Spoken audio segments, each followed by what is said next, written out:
શિવસેના સાંસદ શ્રીકાંત શિંદેના નેતૃત્વમાં ભારતના બહુપક્ષીય સંસદીય પ્રતિનિધિ મંડળે યુએઈના સહિષ્ણુતા મંત્રી સાથે મુલાકાત કરી. આ મુલાકાત દરમિયાન ભારતના બહુપક્ષીય સંસદીય પ્રતિનિધિ મંડળે યુએઈના સહિષ્ણુતા અને સહઅસ્તિત્વ મંત્રી શેખ નાહયાન મબરક અલ નાહયાન સાથે ભારતની આતંકવાદ વિરોધી નીતિઓ અને ઓપરેશન સિંદૂર વિશે ચર્ચા કરી.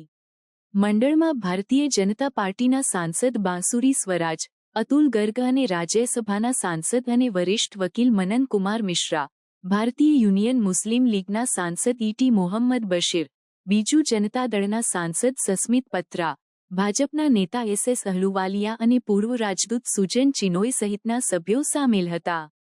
આ મુલાકાત દરમિયાન મંડળે યુએઈના ફેડરલ નેશનલ કાઉન્સિલના સભ્ય ડોક્ટર અલી રશીદ અલ નુઆમી અને અન્ય ઉચ્ચ અધિકારીઓ સાથે બેઠક યોજી.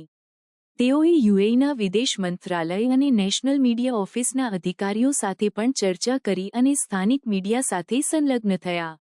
મંડળની મુલાકાતનો મુખ્ય ઉદ્દેશ ભારતની આતંકવાદ વિરોધી નીતિઓને વૈશ્વિક સ્તરે પ્રોત્સાહિત કરવાનો અને ઓપરેશન સિંદૂરની સફળતા અંગે માહિતી પ્રદાન કરવાનો હતો.